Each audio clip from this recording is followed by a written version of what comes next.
Welcome home. This is the Irish Roots Cafe, where every day is a holiday and there's always room for one more. Today we have another special guest on the Movers and Shakers first series really of audio video recordings, and we have Kiernan Markey. Hello. Hi, Kiernan. How are you? I'm doing great. How are you? Good. Now, Movers and Shakers. You think you're up to it today? Yes. Okay. I think so. Okay.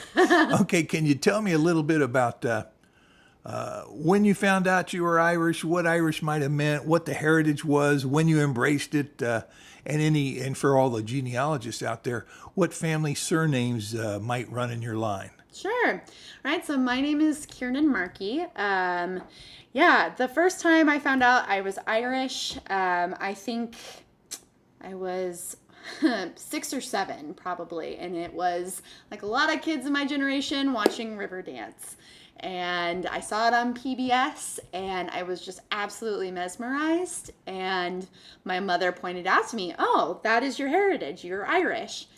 And, my name is an Irish surname, but, I think that is when I immediately connected was Riverdance. And then throughout my life, people being like, "Oh, your name is so pretty. Tell me about it," So I always felt a very strong connection with my Irish heritage very early on. And I immediately started asking my mother if I could take Irish step dancing lessons after I saw Riverdance. And I didn't start until I was a little bit older. How old would that be? 13. Yeah. So I don't know why we waited so long, but it worked out for me in a way. So I have always been, I don't know if obsessed is the right word. My family will probably say as much, because I think out of all of us, my mother is not Irish, but my father is, and that is predominantly where my Irish heritage comes from. Yes.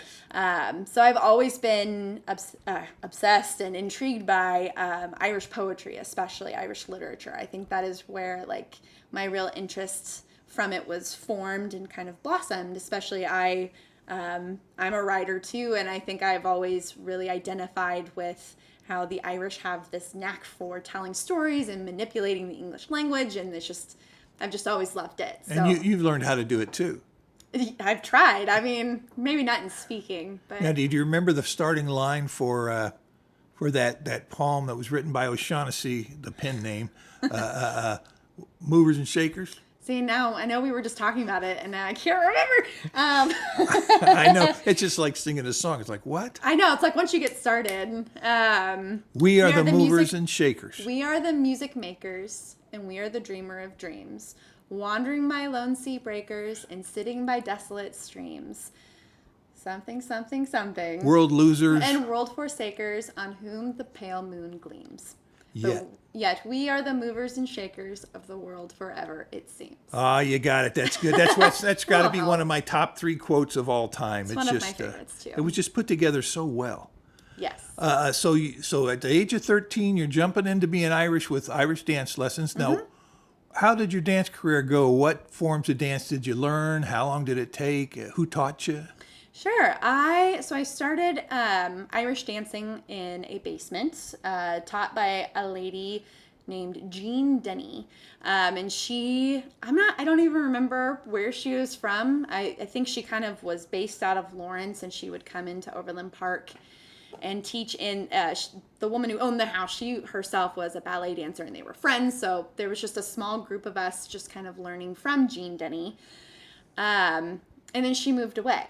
So she moved to Colorado, and we lost touch. But shortly thereafter, I joined up with the Orita Academy of Irish Dance, which is now the Orita Manning Academy of Irish Dance. Yes. And I danced there from, I think I was 15 until about 19. And that was in Kansas City? Yes, in Kansas City. So, and I competed all during that time, and I stopped when I went to KU. I was commuting in actually every couple times a week to go, and it just became too much for me. So, once I graduated college, though, I missed dance a lot. I mean, I think a lot of Irish dancers will say this. You spend so much time doing it, you invest so much energy and passion into it, and then you go to college and it's I guess I'm done with this. Yes. And I, like a lot of dancers, I didn't want to give it up. So reconnected with some dancers in Kansas City and was with a performing group called Rinka Revolution. And then we eventually, a couple girls, we kind of split off and formed our own group called Ceili at the Crossroads. And so we operate kind of out of Shawnee and the Irish Center. And we perform and we just kind of gather formerly competitive Irish dancers and we just choreograph and do lots of fun stuff like that. So Yeah, you perform at several places, the Irish Fest, that sort of thing. yeah, Irish Fest tends to be our big one. We'll do Browns and just kind of random performances as they pop up. And we're teaching Ceili classes right now too. And I remember I called and I said, hey, you got somebody that I can teach these kids I've got coming into Brown's Irish Market that can show them some basics on dance. Uh-huh. And you just hopped right in and said, yes, we'll do it. And did a great job. The kids loved it and took up a proper amount of time. So I was really impressed with that. That's part of being a mover and shaker, taking care of the little ones that don't know it yet. It's true. And, I think I don't know. I just love Irish culture so much. And I've learned so much about it just in the past couple of years. Because I didn't really grow up in it. Like, my family is just not really a thing. I mean, I think we're Irish and that's about it. Name only. Yes. And so just because of my passion for it, I love sharing it with other people. And so especially little kids get really excited and they're always kind of willing to learn. Like they don't have any inhibitions. So yeah, if I ever have that opportunity to teach kids, especially boys, because it's really hard to get little, boys to get up and dance. Like I'm all about it. So it's fun. Yes. And and the dancing you're doing now is what style? What kind? So yeah, our base, our foundation is definitely competitive Irish step dance. But in recent years, I have been exploring Sean-Nós dance, and that I think I've found my home, my heart there with Sean-Nós. I really love kind of the old style, free form, just beating out steps and, working with musicians, live musicians especially. It's so much fun. So. How do you define it? I guess you had to be sort of freestyle and in a lot of ways it resembles tap.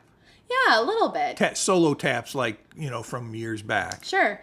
Yeah, I think it all kind of evolved from the same place, and Sean-Nós especially, that's a relatively new term. Actually, I've just found out, and it's not considered learned dancing. They make that distinction. Like Irish step dancing is something you go to a school and you learn it.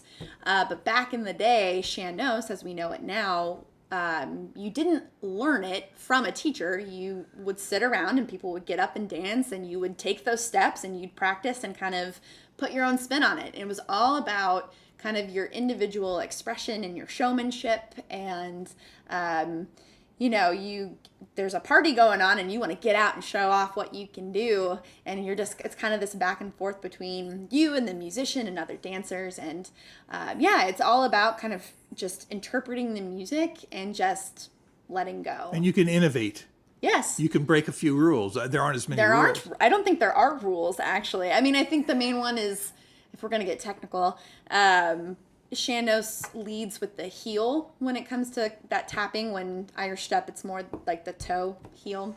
And it's very low to the ground. Like there's no turnout. Your arms are just free to move how you want them to. But generally, there are very few rules, which I kind of like. Yeah, and that's the sort of thing that drew me to Sean-Nós singing. It was unrehearsed. It wasn't perfect. You didn't have 10 cuts to make the line. You just went with what you had and you did your best. And it was about the song more than it was about you. And it's very free flowing. Mm-hmm. Yeah, and I love that. Like it's more about the song or the dance. I guess it's all about the song, the tune, whatever it is you're singing or dancing to, than about you as the dancer. And I think it's so easy when you're in the competitive world. I mean, it is. It's literally you on stage being judged by a judge, and you get up, you do your dance, and you get off, right? And that's great. And I think that a lot of people love that element. But I think for me, I don't at all. I get up there and I'm like, oh, I don't want to do this. So Sean-Nós especially, I mean, there is kind of a learning curve trying to get up and just dance and not think about it. But I like that element of it's anything goes. You could learn, like, I just went up to Canada for some Shannos workshops taught by Liam Scanlon, who is this awesome Shannos dancer from County Mayo. And he, before the workshop started, he was like, I'm going to teach you some steps and you can do them or you could not do them. Like, that's how he started it out. It's like, Yes. yeah, you can totally take these and dance them, or you could just do it however you want. Yes, yes, yes. And for me, I'm just like, what? No, you have to show me what to do. That doesn't make any sense. So, yeah, it is. It's different. And I love that they're both kind of the two sides of the same coin. Have you been to Ireland yet? I have been to Ireland twice. Yes. And where'd you visit? The first time, so this was summer of 2013, I did a full country tour. So I started out in Dublin, went up to Belfast and Giant's Causeway, down into Derry and Clare, went to the Cliffs of Moher, Galway, and then went to Cork and saw Cove, and then came back up to Dublin. So yeah, it was a whirlwind of a trip. Oh, we went out to the Aran Islands too, to Inishmore, the largest one, which was amazing. Yes, if you can it do is. that, do that. Especially the trip over if you get a nice little boat. It's true. I know. They'll take you on that ferry. It's great. The second time, we went for the Temple Bar Trad Fest. I'm sorry, couldn't think of it. And then Kira, my friend Kira, who I dance with, her family is from Waterford. So we actually landed in Dublin, took the train to Galway, and then came down along the western coast and stayed in Waterford for a few days. So we got to see, it's this teeny tiny little fishing town there. And I can't think of what it's called now. It'll come to me later. But then we went back up to Dublin and spent some time in Temple Bar, and it was great. Lots of trad music, which I love. And so it wasn't any performing, just enjoying. Just enjoying. Yep. That's good. Now, you've also you've done some solo singing too. Yeah, with you. For the Shan Nose Gathering. You said, I can't sing, and all of a sudden you started singing. You got better and better. So you not only do the dancing, you were brave enough to try the singing, and it works just fine. And we did a couple of quick little videos just to loosen up a little bit.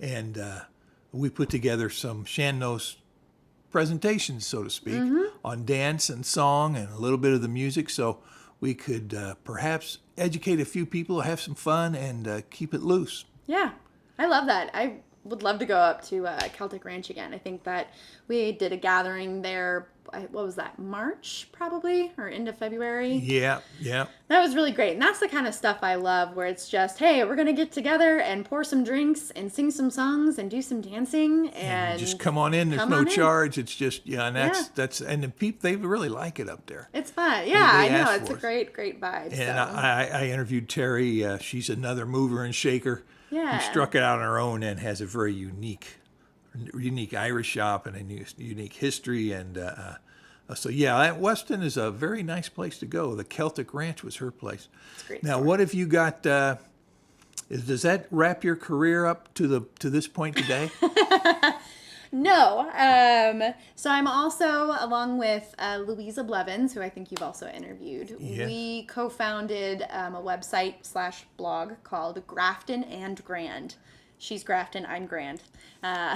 Grafton, of course, the street in Dublin, Grand being that major street in Kansas City, kind of a blending of, Irish culture in Kansas City and the Midwest as a whole. So, yeah, she and I, Louise is a musician, I'm a dancer, and so we thought it was just kind of this perfect chemistry and kind of outlook on Irish culture. And, I will say as a dancer, especially growing up in the competitive cycle, there is a disconnect between dancing with an actual musician and not, the only time you ever really dance with a musician is at a competition, which is fine. But again, you go up there, you've got your 2 steps that you do for your slip jig, and then you get off, you get off the stage and you're done.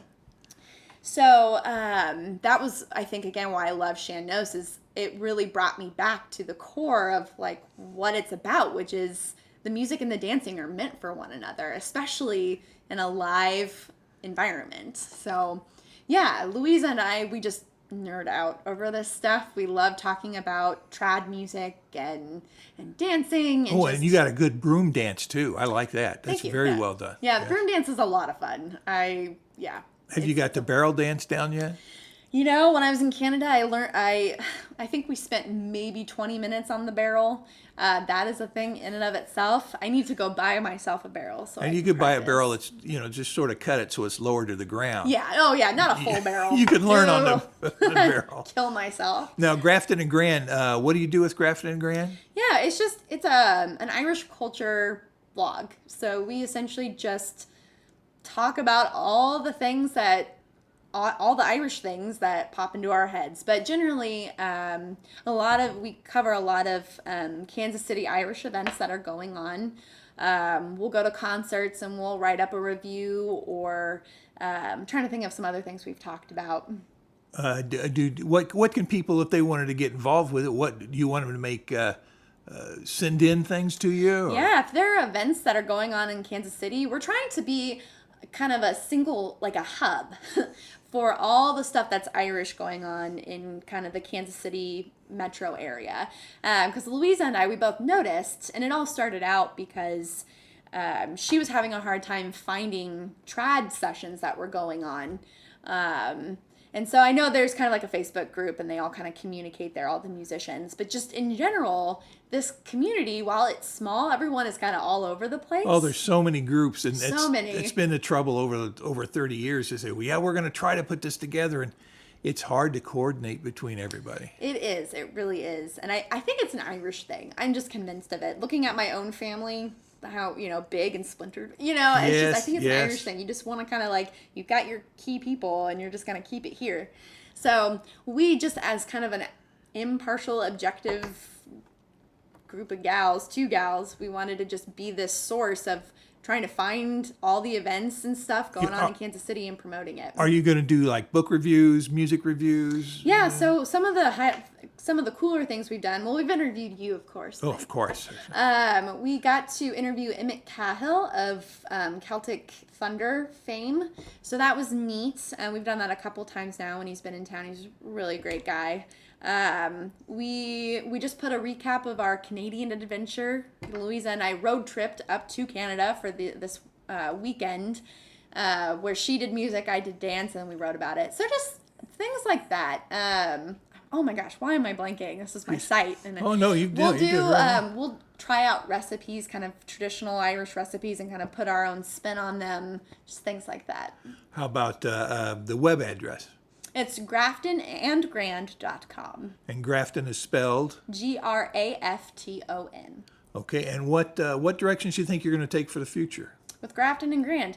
Well, Louisa is moving to Ireland, actually, to pursue her master's in Irish music at the University of Limerick. So we think it'll be a really unique opportunity to just, an American living in Ireland. So she'll be posting, hopefully, a couple times a month, and I'll still be kind of doing stuff here. So just kind of that duality of an American in Ireland, and then an Irish American in America, so yes. just kind of that different cultural shock stuff. So, and how would you describe the various Irish communities, or how the community makeup is in Kansas City? It's thriving, and I think that's what's neat. Is, I don't know, maybe it's just because I've had more exposure to it, but there's a lot going on. A lot more than there used to. I mean, back in the 80s, it was struggling. There wasn't much. I didn't even know of any really running trad sessions, and now there's several. I know, they've added some on. So it's things like that. And even when I was growing up, I just was a part of the dance community, and that was about it. And even then, I think my involvement as a kid wasn't, we lived out in Olathe, so it wasn't like we were part of a big Kansas City Irish Catholic parish, which is, I think, a whole nother element to it. Yes. But just doing things like going out to Browns, I think Browns is really, they do events all the time. Things for people of all interests to come and do stuff. Gaelic Athletic Club. Like, those guys are just awesome, and they're always trying to do things out in the community. Irish road bowling. I mean, if you've never been Irish road bowling, they do that twice a year. I highly recommend it because it's just a blast. So it's just all those things that are so uniquely Irish that I just can't get enough of. You know, it's just, again, my family thinks I'm weird because they just think I'm just crazy, but I love it. It's my heritage, and I just love this community. There's just a lot of really interesting, vivacious, and passionate people. So if somebody wanted to get involved in the community and they're not there yet, what would you advise?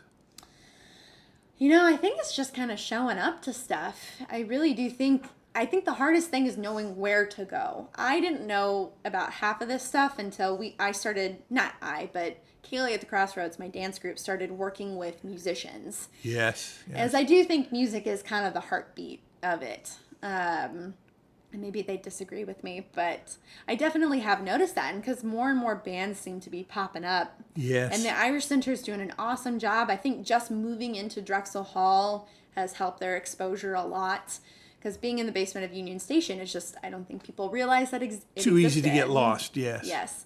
So yeah, I think looking at the Irish Center, especially because they're doing whiskey tastings, they're bringing in bands from Ireland, they're doing, book clubs, and there's just a ton of fun stuff to do. We're doing Ceili classes, so if you want to come and learn what I call Irish square dancing, it's like the group Irish dancing. Yes. You don't have to have any dance experience at all, and you can come and learn this with other people, and it's a ton of fun.